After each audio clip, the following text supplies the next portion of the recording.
नमस्कार दोस्तों, कैसे हैं आप? आशा करता हूँ कि आप काफ़ी अच्छे होंगे। हमारे इस सरकारी कर्मचारी हब में आपका हार्दिक स्वागत है।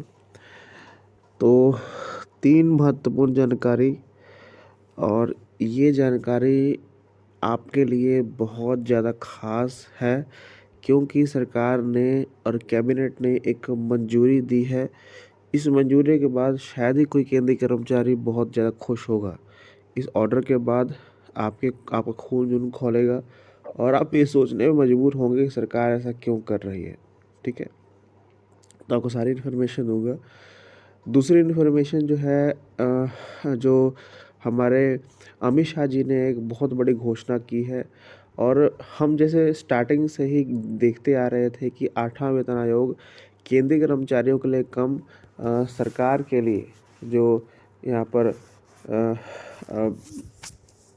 केंद्रीय कर्मचारी हैं, उनके लिए एक पॉलिटिकल एजेंडा बना हुआ था, वही साबित हुआ है। सरकार की तरफ से एक बहुत बड़ी घोषणा की है, जैसा उम्मीद लगाई जा रही थी कि केंद्रीय कर्मचारियों का 8वां वेतन आयोग बहुत लेट होने वाला है, उसका अंदेशा यहाँ पर अमित शाह जी ने यहाँ पर दे दिया है। पूरी खबर बताऊँगा, ठीक है, इसके बारे में। और तीसरी खबर आपकी सैलरी की घोषणा हुई है। सरकार ने ये भी कन्फर्म कर दिया है कि हम इतना ही कुछ देने वाले हैं, इससे ज़्यादा नहीं देने वाले और इतनी ही सैलरी आपको इन हैंड यहाँ पर मिलने वाली है। तो पूरी खबर देखिएगा, 3 महत्वपूर्ण खबरें मैं बताऊँगा। अगर आप चैनल पे नए हैं, चैनल को आप ज़रूर सब्सक्राइब कर दें, साथ में आप घंटे का निशान दबा दें, ताकि आने वाली वीडियो की नोटिफ़िकेशन आपको मिल सके, उसका फ़ायदा सबसे पहले आप ले पाएँ। तो चलिए इस वीडियो को हम स्टार्ट करते हैं और कोशिश करूँगा कि आपको डिस्क्रिप्शन बॉक्स में ऑर्डर्स का लिंक मिल जाए। पहली इन्फॉर्मेशन की तरफ बढ़ते हैं। अपनी स्क्रीन पर देख पा रहे होंगे, केंद्रीय कैबिनेट का बड़ा फैसला, महंगाई सूचकांक के आधार पर अब 5 साल में बढ़ेगा भत्ता। अब ये भत्ता आपका भत्ता नहीं है, सांसदों का भत्ता बढ़ाने को मंजूरी यहाँ पर दे दी है। आपको शायद शौक लगेगा कि हमारे लिए कुछ कर सरकार नहीं कर रही, लेकिन सांसदों के ऊपर मेहरबान हुई है सरकार। देखिए क्या कुछ इन्फॉर्मेशन है। केंद्र सरकार ने सांसदों के वेतन और भत्तों के वृद्धि को मंजूरी दे दी है। यह फैसला महंगाई सूचकांक के आधार पर लिया गया, जिसके तहत हर 5 साल बाद भत्तों को बढ़ाया जाएगा। अरे तो ये फैसला लिया गया है और ये फैसला विवादों में चला गया है कि सरकारी वर्ष हमेशा सरकारी खर्च बढ़ता रहेगा। जनता में आक्रोश है, कर्मचारियों से तुलना की जा रही है, राजनीतिक बहस छिड़ गई है कि केंद्रीय कर्मचारियों के लिए सरकार के पास पेंशन के लिए पैसे नहीं हैं, 8वें वेतन आयोग के लिए पैसे नहीं हैं, उनके जो 18 महीने का डी एरियर है उनके लिए उनके पास पैसे नहीं हैं, लेकिन सरकार के पास सांसदों के लिए पैसे ही पैसे हैं, ये यहाँ पर दिखता हुआ नज़र आ रहा है। अब इसका इम्पैक्ट आपके 8वें वेतन आयोग भी पड़ेगा क्योंकि ये बढ़ने से बोझ तो बढ़ेगा बढ़ेगा और सरकार विवश हो जाएगी कम सैलरी बढ़ाने के लिए। इसको आप पूरा पढ़ सकते हैं, बहुत ज़्यादा ज़रूरी है ये आपके लिए और ये चीज़ विवादों में छिड़ गई है और ये चीज़ साबित होती है कि शायद ये सरकार केंद्रीय कर्मचारियों के लिए नहीं है, ठीक है। चलिए आगे बढ़ते हैं अगली न्यूज़ की तरफ। अगली न्यूज़ अपनी स्क्रीन पे आप देख पा रहे होंगे, अमित शाह जी का स्पीच बयान सामने आया है। आप सभी जानते हैं सभी जगह चुनाव का माहौल है और वेस्ट बंगाल में भी यहाँ पर वेस्ट बंगाल में अमित शाह गए थे।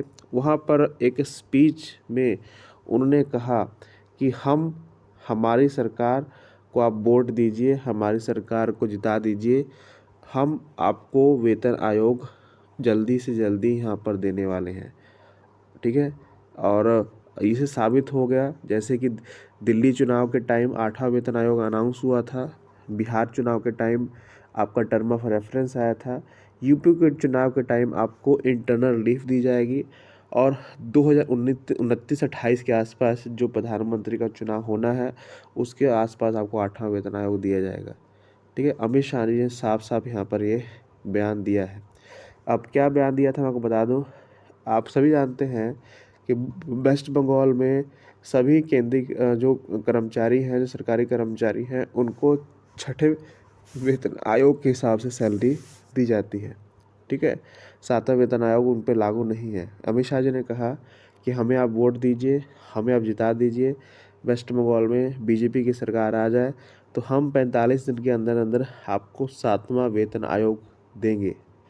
ठीक है, यहाँ पर उन्होंने ये भी चर्चा की कि केंद्रीय कर्मचारियों के लिए तो 8वां वेतन आयोग का ऐलान हो चुका है। मतलब ये साबित है कि जो ये वेतन आयोग हैं ये सरकार का एक पॉलिटिकल एजेंडा बन चुकी है।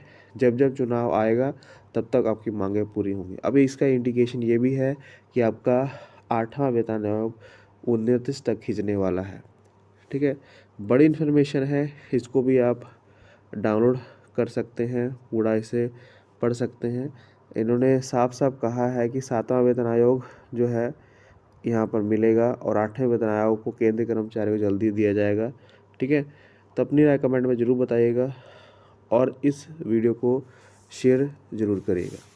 चलिए आगे बढ़ते हैं। अगली इन्फॉर्मेशन जो है आपके डीए एरियर को लेकर है। डीए एरियर को नहीं कह सकते हम कह सकते हैं कि आपके फिटमेंट फैक्टर को, जैसे कहा जा रहा था पहले उम्मीद लगाई जा रही थी कि सरकार बढ़ चढ़कर यहाँ पर फिटमेंट फैक्टर यहाँ पर देने वाली है तो ऐसा नहीं हुआ है। सरकार की तरफ से ऐलान और हर न्यूज़ चैनल में ये बात चल रही है। पहले तो कहा जा रहा था कि 2.85 मिल जाएगा, 3 मिल जाएगा, लेकिन नहीं, ऐसा नहीं हुआ। जो सरकार ने किया है उससे आप काफ़ी शॉक होंगे। जो 7th CPC में जितना फिटमेंट फैक्टर दिया गया था 2.57, ठीक है, उतना ही फिटमेंट फैक्टर आपको 8 CPC में दिया जाएगा। इसमें कोई फेरबदल नहीं किया जाएगा। आप सही सुन रहे हैं।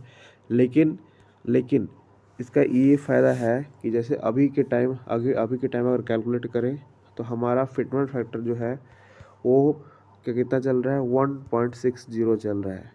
ठीक है, अब इसको अगर 2.57 करते हैं तो 34% की सैलरी हाइक मिलेगी केंद्रीय कर्मचारियों को और ये फ़ायदा है। ठीक है, अब जो नॉर्मल बेसिक सैलरी वाला है जिसकी 18,000 यहाँ पर सैलरी है, वो इन हैंड कितनी सैलरी लेगा, 18,000 है। ठीक है, उसको अगर हम 2.57 गुना करते हैं, ठीक है, तो अप्रॉक्स जो है यहाँ पर 42 से 43,000 सैलरी बन रही है उसकी। ठीक है, इसमें आप